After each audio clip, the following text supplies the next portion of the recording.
Guys, ready? It's almost time to drive this thing. One of the last pieces came in today that I need to drive that.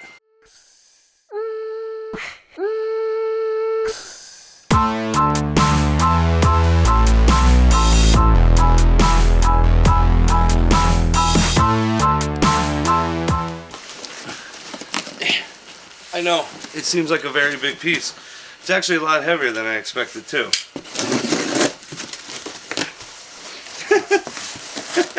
From such a company that's been in business so long, I'm actually surprised it's packed with newspaper.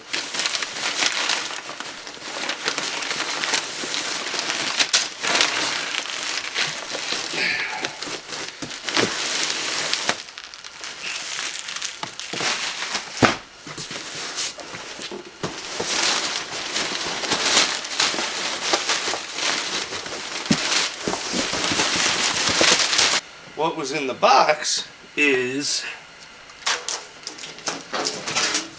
Scott Rod package tray for the over the deck behind the, like, why'd you need a package tray to drive the car? Well, I didn't, but what I did need was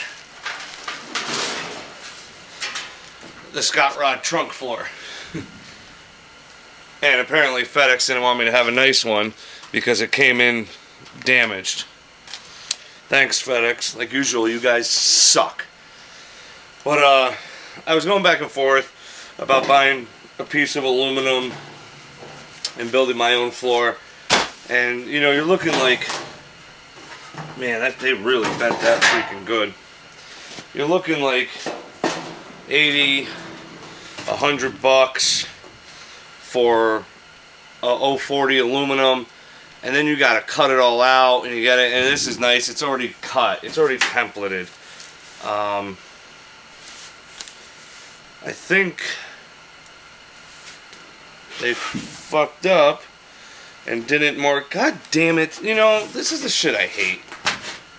I asked, they have an option on their website to mark these for mini tubs. I asked them to mark it for mini tubs because I have mini tubs. Well, guess what? There's no freaking marks for mini tubs. Shit just pisses me off.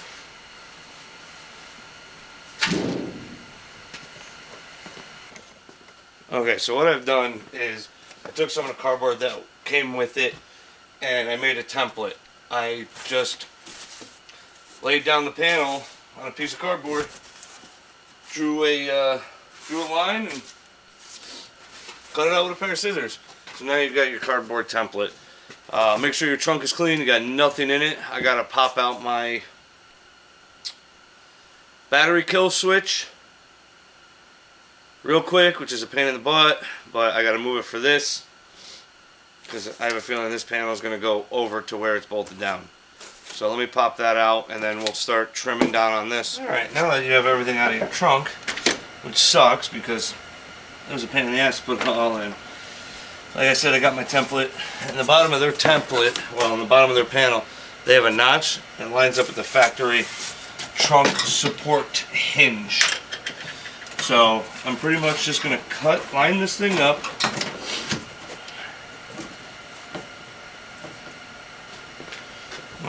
Get this thing pushed back to this edge. I'm going to cut it out to there to start and up, because that is almost even with the shock tower.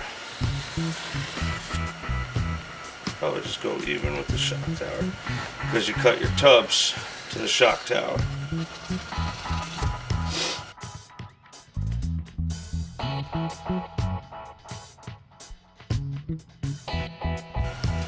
So you want to get this tight. I don't know if you can see it. Tight up against the roll cage up here, but you don't want it to be a square. I use an old center cap off an Acura. You can see we're getting close. We only have about 1.5 inches. I'm gonna have to trim this some more. But right now you want to start kind of half mooning that so it looks good around the cage. So I don't go crazy.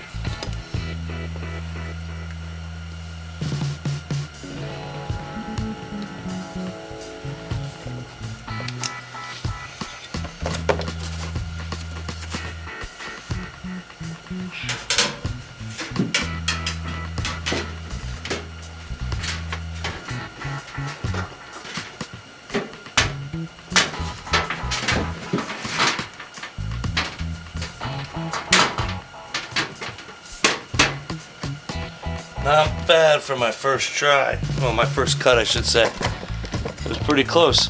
Template got it pretty close. I need to trim a little bit up front. I need to trim a little bit here.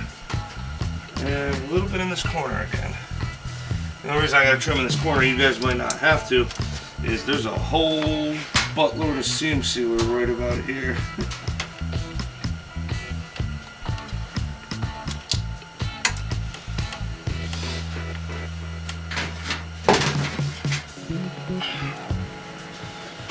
Fits pretty damn good. One thing I did forget to mention, all this stuff's made out of 040 aluminum, so it can be used as a NHRA firewall. NHRA requires 032 aluminum. Even, I think it's 024 steel, but you don't want to put steel in your car, it's just going to rust. The only thing that I'm going to have to do that I can see, this side's got an edge on it. There's a 90-degree edge on here. And what that allows you to do, you sit the other panel over it, and you rivet it, and you can put, they supply a couple pieces of angle aluminum, and you rivet together, and you can rivet the other panel down so it's stronger. So that 90 though is hitting the front floorboard, so you probably just have to cut that out.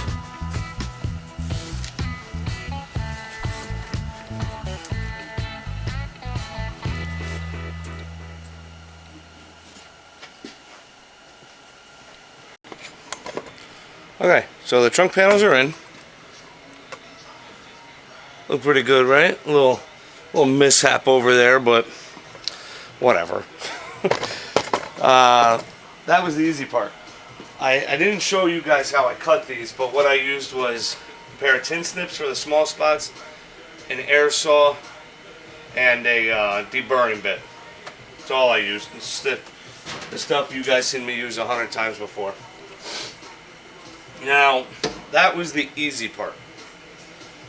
The hard part, for me, I have a fuel cell and a battery that sits up in this trunk. Problem is, I gotta cut this floor out now to fit those in. Okay, we're back here finishing up this trunk panel. It took exponentially longer than I expected, but that's something that's going to happen if you want a good result. I messed up in a couple areas. There's a couple spots that kind of bother me. And this was going to go one or two ways. It was going to come out great and I was going to leave it. Or there was a couple of spots that were going to bother me and I was just going to carpet the whole thing anyway. So I'm probably going to carpet it after this. But we'll see. It probably won't be for a while.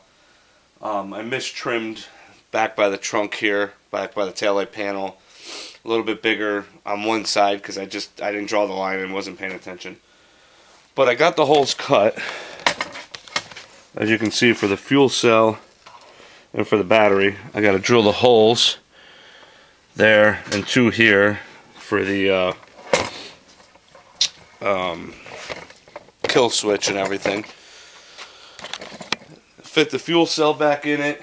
Everything fits. I put it in, but I had to come back out because I got to trim for the straps. And everything seems to be alright.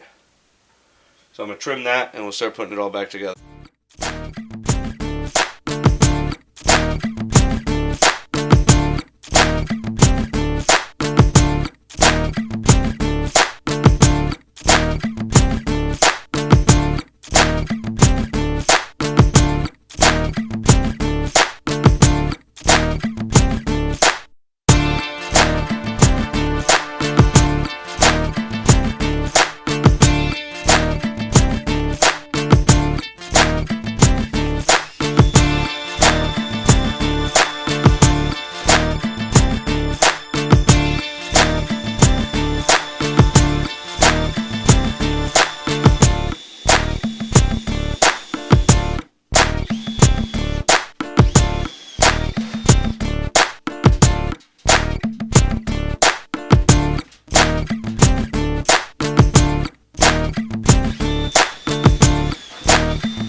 all trunk's pretty much all done.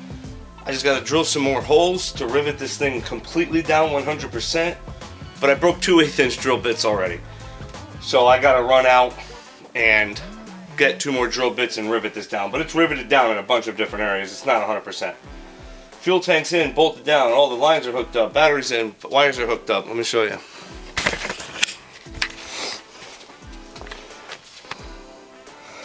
That wire right there is for when I get a wheel speed sensor. See, I had some issues right around here, but I'm going to fix that. Bulkhead to a flex fuel sensor. Now let's put some fuel in it. Get the trunk closed, get the wing bolted back down. Try to back it outside and bleed the coolant.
There it is, guys. I finally got to drive this thing after 3 years of building this thing.